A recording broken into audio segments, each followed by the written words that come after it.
5 militares a bordo de 5 vehículos. Para producir drogas Un laboratorio clandestino y 4 plantíos de marihuana de 6 puntos. Los integrantes de las bandas.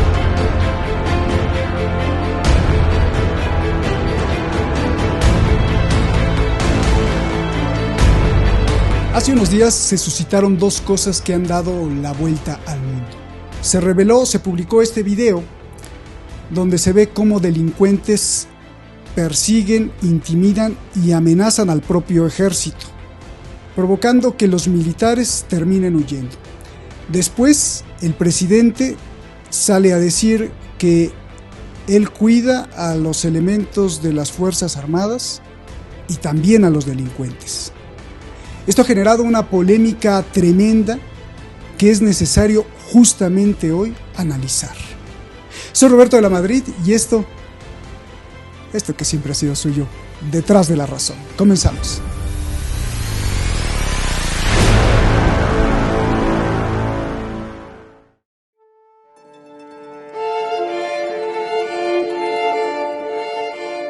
Este es el vídeo que ha dado la vuelta al mundo.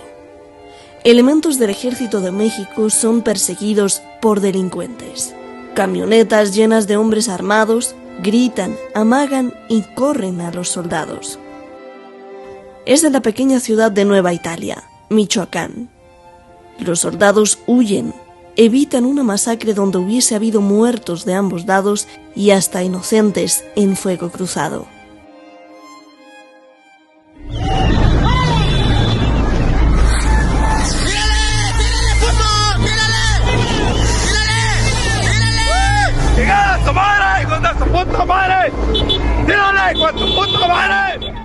Después, los soldados regresaron con refuerzos.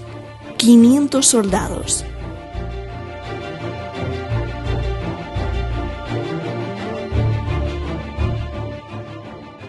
Incautaron varios narcolaboratorios de metanfetaminas y 15 plantíos de marihuana. Se localizan 4 laboratorios para producir drogas o metanfetaminas. Según el secretario de la Defensa, esto impidió que los narcotraficantes ganaran en este mes $150 millones aproximadamente.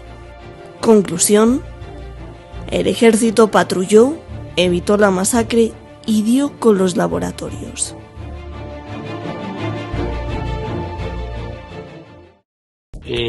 Tenemos que reconocer la actitud responsable del ejército. El presidente felicitó a los soldados porque no hubo muertos, pero dijo algo más que alertó a muchos: que él y su gobierno protegen tanto a los soldados como a las bandas de los delincuentes.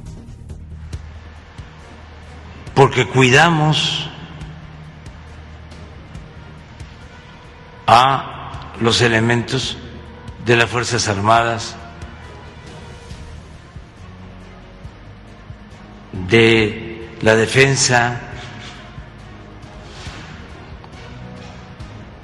de la Guardia Nacional, pero también cuidamos a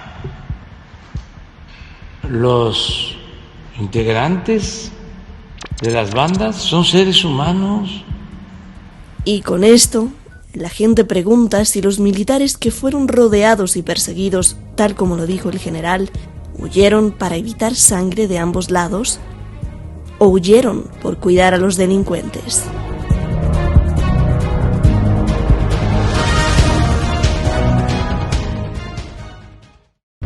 Bueno, ahí están los hechos. Muchísimas gracias al equipo de Detrás de la Razón. Muchísimas gracias a usted siempre por defender este espacio no de confrontación, sino este espacio de reflexión, de cuestionamiento, que eso es lo más importante. Gracias por seguirse suscribiendo y por seguirnos apoyando. Las quejas que usted ha dado a YouTube han hecho que YouTube, pues, sí nos elimina varios videos, pero bueno, ya no eliminan el canal, por lo menos eso ya es una ganancia. Muchas gracias. Y hoy tenemos a un maestro de periodismo y por eso está aquí, porque sabe muchísimo de lo que está pasando en las cuestiones del narcotráfico, de la política en México y en toda América Latina. También pues sabe mucho de geoestrategia, pero con su visión nos puede aclarar esta duda que ha estado dándole la vuelta a mucha gente y que nos han preguntado muchísimo. Por eso hacemos este programa, porque muchísimos seguidores nos han preguntado, oye, ¿y cómo es esto? ¿Cómo entenderlo? Él nos va a ayudar a explicarlo. Gracias, Jorge Santa Cruz. Un placer. Te pedimos que con todo tu conocimiento y experiencia, pues nos ayudes para este problema, Jorge. Muchas gracias y muy amable por estar aquí. Yo te pregunto, bueno, ¿de qué los cuida el presidente? ¿De qué los cuida el presidente? Primero que nada, Roberto, muchas gracias. Es un verdadero honor, un privilegio estar contigo, estar en tu programa con el equipo y saludar a la audiencia. El presidente, en realidad, lo que hace es cuidar su imagen política valiéndose de estadísticas que son en parte verídicas, pero que no presentan, querido Roberto, la realidad tal como es.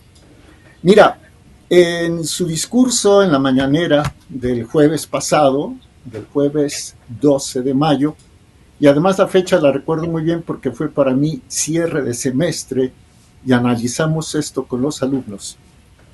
El presidente de la República, el presidente de México dijo, me permití tener notas, y es sobre un paréntesis, para tratar de ser lo más asertivo y también tener un discurso rápido, porque luego ya ves que soy lento. Ahí te va. Entre otras cosas, el presidente de la República dijo, nosotros tenemos que reconocer la actitud responsable del ejército en estos tiempos. Antes era distinto, eran constantes los enfrentamientos y perdían la vida los integrantes de bandas de delincuentes, también ciudadanos inocentes y soldados y marinos. Y no le importaba a los de arriba porque es muy fácil decir, comillas, hago valer la autoridad, no me va a temblar la mano. Todo eso que hacían cuando estaba de por medio la vida de otros, de muchos. Y agrega el presidente el pasado 12 de mayo.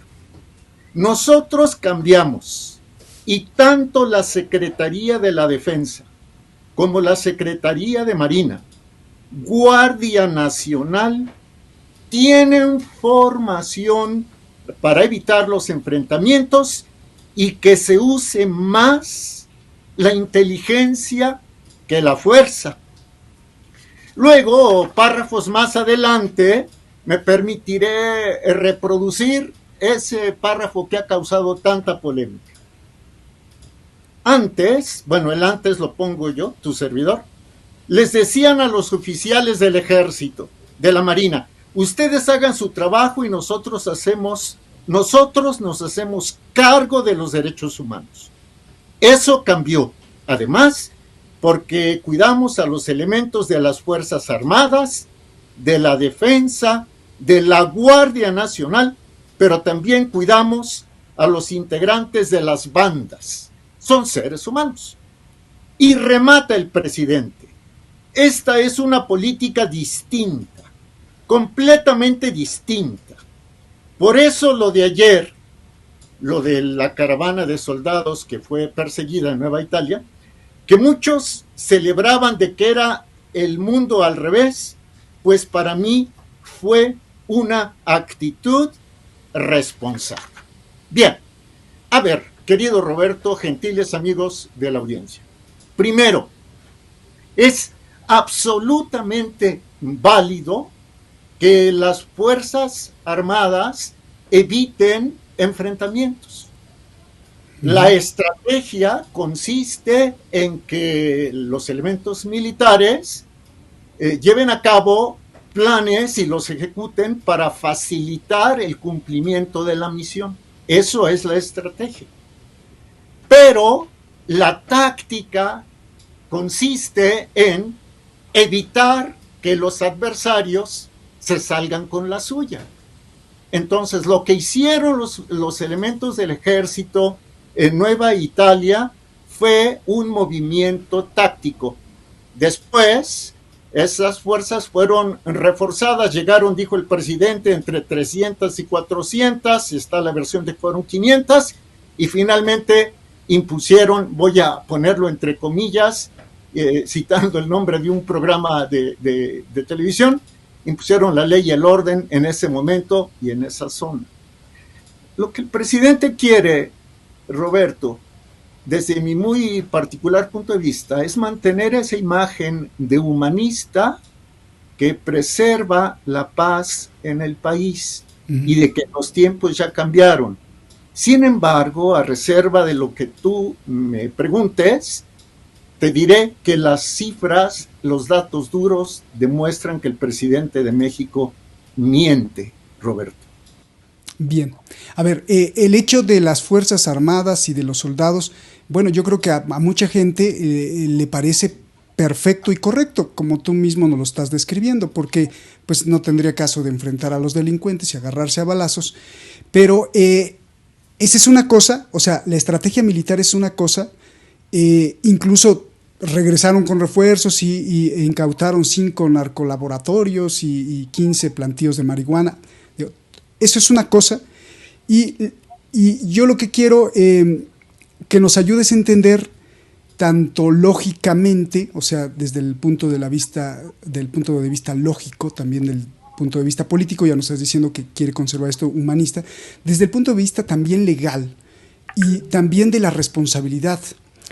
Porque una cosa es la estrategia militar y aplausos para los militares que no se agarraron a balazos porque seguramente iban a morir militares, narcos, delincuentes y también mucha gente inocente que estaba por ahí porque se iba a armar una escaramuza.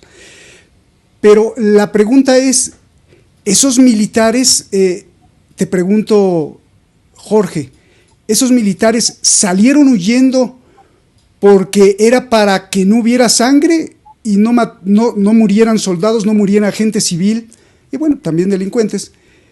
¿Salieron huyendo para evitar la sangre o salieron huyendo porque había que proteger a los delincuentes? Ahí sí como que no se entiende bien.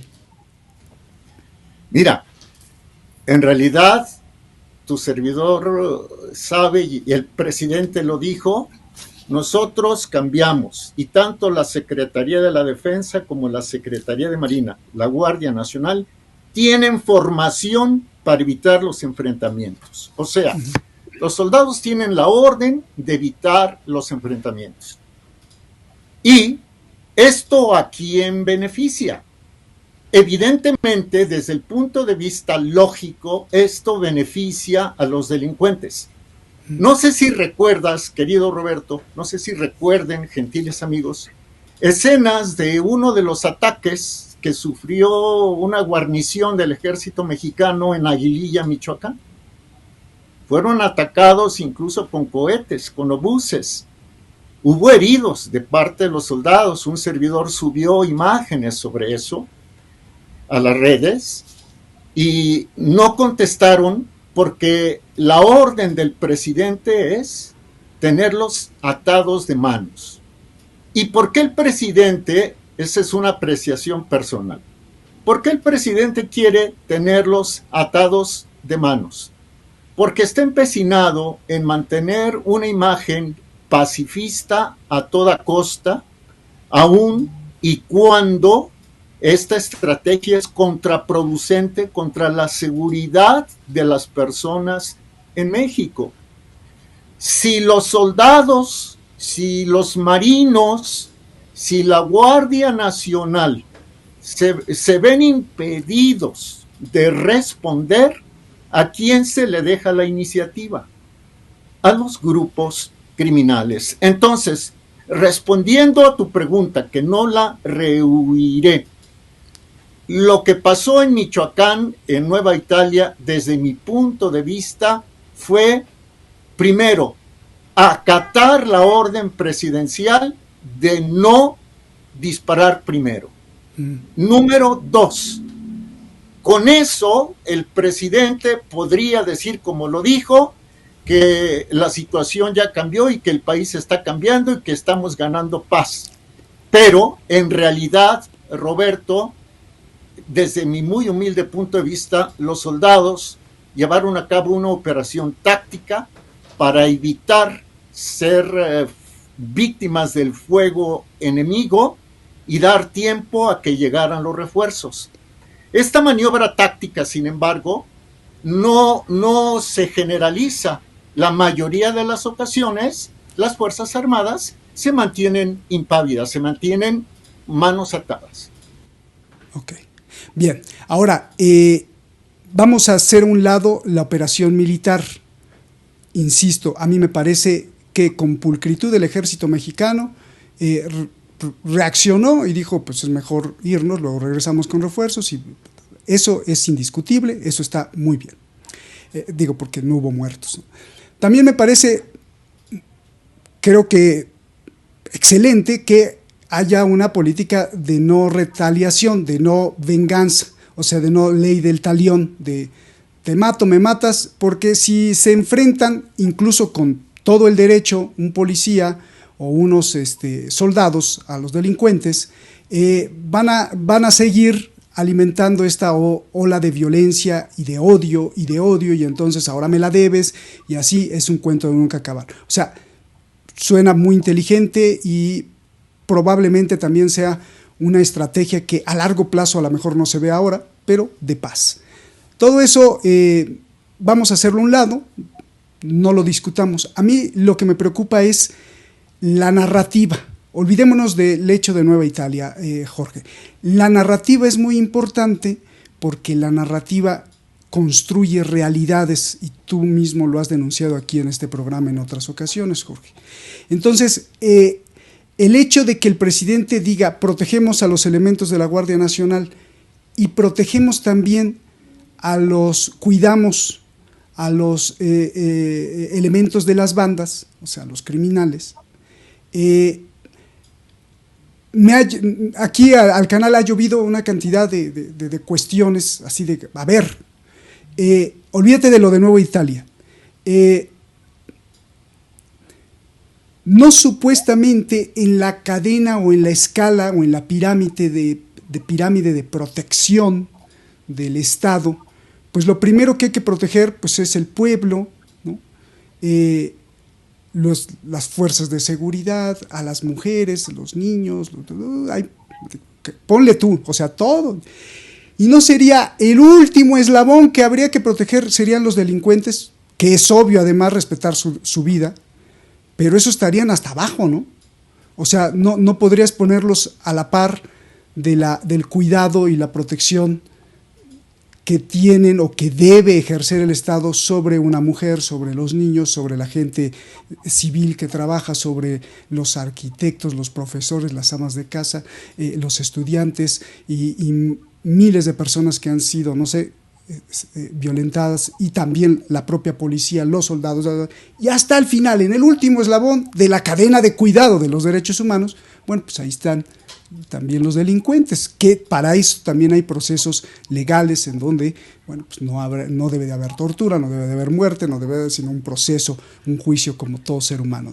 Pero no estarían hasta el último, Jorge. Sí, por supuesto, estarían hasta el último. No sé, querido Roberto, si me dejes primero dar una serie de cifras. Todas son cifras comprobables. Y después de dar las cifras, me tardaré 3, 4 minutos, yo ruego me tengan un poco de paciencia, responderte con un texto que no es propio y que a las personas podría sorprenderles quién lo escribió y cuándo se difundió. Mira, el presidente dice que ya no es como antes y que se acabó eso de mátalos en caliente. Culpó a García Luna, culpó a Calderón, etc. Pero bueno, querido Roberto, alguna vez en tu programa di una cifra sobre los homicidios dolosos cometidos desde los sexenios de Salinas hasta la fecha. Esa cifra ya la di, pero falta actualizar la de López Obrador. Los datos que tengo son al sábado anterior, sábado 14 de mayo, 2 días después de que el presidente dijera que también cuida a las organizaciones criminales. Por favor, yo le ruego al público, y si pueden anotar, Carlos Salinas de Gortari, en el sexenio de Salinas, de acuerdo a la encuestadora TT Research, en el sexenio de Carlos Salinas de Gortari ocurrieron 76,767 homicidios dolosos. Casi 77,000. Con Zedillo, Ponce de León, que ahora está al servicio de uno de los magnates que pregonan la paz, la legalización de las drogas, etcétera, de nombre George Soros. Con Zedillo hubo 80,671 víctimas de homicidio doloso. Con Vicente Fox, esa cifra cayó en alrededor de 20,000 personas. Con Vicente Fox, el número de homicidios dolosos fue de 60,280. Repito, 60,280. Con Felipe Calderón se duplicó la cifra de Fox. Con Felipe Calderón, quien declaró la guerra a los grupos criminales y con quien el país se tiñó de rojo todavía más, la muerte, el número de homicidios dolosos en su sexenio fue de 120,563. 120,563. Con Peña Nieto, la tendencia fue al alza y Peña terminó con 156,066 homicidios dolosos. 156,066. En este sexenio que dice que ya cambió y que por ende tiene que disminuir la letalidad y el número de muertos, etcétera, en el sexenio de López Obrador, del 1 de diciembre de 2018 al 14 de mayo de 2022, iban 120,174. O sea, casi alcanza al número de homicidios que se cometieron, dolosos, que se cometieron con Felipe Calderón. Felipe Calderón 120,000, en el sexenio 120,563, con López Obrador 120,174. Ya no tardamos, estamos a nada de que lo alcance y lo rebase. Pero faltan 2 años todavía, ¿no? Faltan 2 años, efectivamente. Lo que se va a acumular en 2 años seguramente va a rebasar los 156,066 con que terminó Peña Nieto, si continúa la tendencia. Ahora, revisemos los 42 meses primeros de gobierno de cada uno de estos personajes. Me voy más rápido. Salinas de Gortari, homicidios dolosos, 42 meses de gobierno, 36,433. Ernesto Zedillo, 50,711. Vicente Fox, 46,167. Felipe Calderón Hinojosa, 53,319. Ernesto Zedillo Ponce de León, 74,000, Enrique Peña Nieto, Enrique Peña Nieto, en los 42 primeros meses de gobierno, 74,737. AMLO, 120,174. Entonces, esta cifra, desde mi muy personal punto de vista, echa abajo el discurso humanista en el cual se está reduciendo la violencia en el país.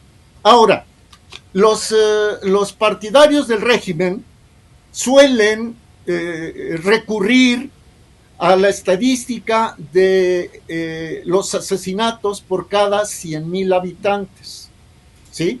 En un afán de destacar los avances del observador. Mira, o sea que la población ha crecido, ¿no? Obviamente, el México de hace 20 años es más chiquito y ahora somos más millones. Exactamente, hoy somos más de 126 millones. Pero las cifras son interesantes. Con Salinas de Gortari, en el sexenio de Salinas, el número de homicidios, el número mínimo de homicidios por 100,000 habitantes fue en el año de 1990, con 17 asesinatos por cada 100,000 habitantes. Con Cedillo fue en el 2000, con 11. Con Fox en el 2004 y 2005, con Fox fue de 9. Con Calderón en 2007 fue de 8. Con Peña en el 2014 y 2015 fue de 17. Y con López Obrador en el 2021, este es el índice menor de asesinatos por cada 100,000 habitantes, fue de 27. Ahora, muy rápido, máximo por cada 100,000 habitantes. Ojo, y no estoy defendiendo a los neoliberales, porque finalmente con ellos se produjo el desorden, lo hemos comentado en tu programa, que ha permitido que las bandas criminales se enseñoreen de este país. Tengo por ahí una declaración que hizo el general Glenn Van Heerk, comandante en jefe del Comando Norte de los Estados Unidos, quien el 17 de marzo de 2021 dijo que hasta el 35% del territorio mexicano estaba controlado por grupos criminales. Bueno, máximo por cada 100,000 habitantes, Roberto, rapidísimo. No, tranquilo. Gracias. El máximo con Salinas fue de 19 en 1992. Con Ernesto Zedillo fue de 17 en 1995. Con Vicente Fox, el máximo fue de 10 asesinatos por cada 100,000 habitantes en los años 2001, 2002, 2003 y 2006. 10. Con Felipe Calderón, en el paroxismo de la violencia, ¿te acuerdas? En el 2011, 24 asesinatos violentos por cada 100,000 habitantes. Con Ernesto Zedillo, otra vez, con Enrique Peña Nieto, el máximo fue en 2018, con 29. Fíjate, Peña cerró en 2018 con 29 asesinatos por cada 100,000 habitantes. El mínimo de López Obrador es de 27 en 2021. Pero en 2019 y en 2020, AMLO mantuvo la tendencia de 29 asesinatos por cada 100,000 habitantes en México. Realidades. Homicidios totales en 2021 a nivel global. Siria, Irak, etc. A nivel global, querido Roberto. Homicidios totales 2021. Brasil, primer lugar, 50,033. India, 42,678. Y en tercer lugar, por encima de Irak, de Siria, de Filipinas, etcétera. De Ucrania, por encima de Ucrania. Claro, pero hablo de 2021. En realidad son las estadísticas que tu servidor tiene. México en 2021, 33,308. El promedio nacional de asesinatos violentos por cada 100,000 habitantes en 2021 en México fue de 26.8. Entonces, puede decir, bueno, pero hay países más violentos. He escuchado mucho eso. Vamos al comparativo por continentes. En América sí hay países con más muertos por homicidios violentos. Eso es indiscutible. 2021 es el año de referencia. Jamaica, un promedio de 46.5 asesinatos violentos por 100,000 habitantes. Jamaica. Segundo, Venezuela, 45.6% de promedio asesinatos de crímenes dolosos por cada 100,000 habitantes. Honduras, 37.6 homicidios. Luego Bolivia, 36.3, y en quinto lugar México con 26.8. Incluso Brasil está por debajo con un 23.6%. Los peores en el mundo, África. El peor en 2021 fue Sudáfrica con 35.9, por encima del de México. En Oceanía, Nueva Guinea con 7.9 homicidios dolosos por cada 100,000 habitantes. En Asia, hablo de Irak, querido Roberto, Irak, 2021, 9.9 homicidios dolosos por cada 100,000 habitantes en 2021. En Europa, Rusia, 2021, 8.2 homicidios violentos por cada 100,000 habitantes. Y ahora prometí darte lectura a una consideración jurídico-ética, humanística. Ahí te voy. Perdón el lenguaje coloquial. La seguridad de la gente es un factor esencial del bienestar y la razón primordial de la existencia del poder público. El pacto básico entre el poder público, y la población consiste en que la segunda, la población, delega su seguridad en autoridades constituidas, las cuales adquieren el compromiso de garantizar la vida, la integridad física y el patrimonio de los individuos. Para ello, el poder público, las autoridades públicas, para ello están dotadas de facultades e instrumentos como leyes y reglamentos, organismos de procuración e impartición de justicia y el uso exclusivo de la fuerza pública. Y esa consideración dice, estoy leyendo el primer párrafo, cuando las instituciones son incapaces de utilizar adecuadamente tales potestades y herramientas, fallan en su responsabilidad de preservar la vida, la integridad y la propiedad de las personas y de las poblaciones, entra en crisis su primera razón de ser. Se debilita el acuerdo que articula las instituciones a la sociedad, se degrada la calidad de vida y se pone en peligro la existencia misma del Estado. Esto no lo dicen los neoliberales.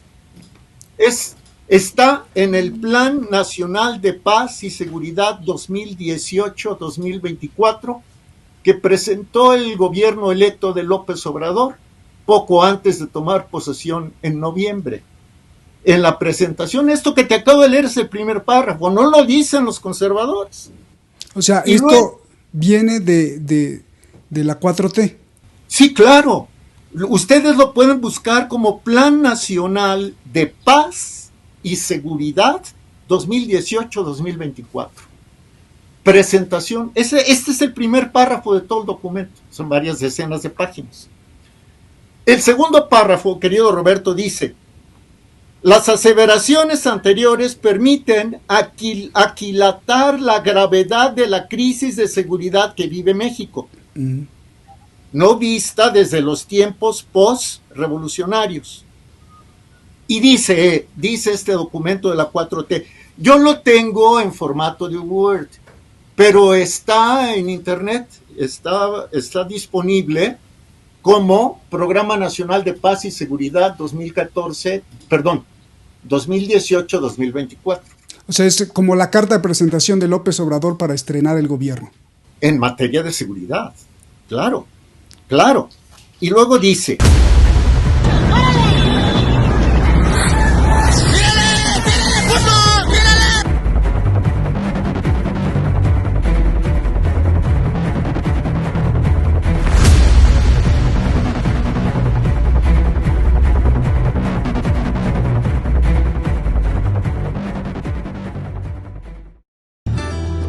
pedirle, como todos los canales lo hacen y que gracias a eso podemos existir y llevar la información, que haga algo muy sencillo. Solo píquele ahí y suscríbase, toque la campanita, para que este espacio de libertad continúe. De lo contrario, los que nos quieren manipular seguirán avanzando. ¡Saludos!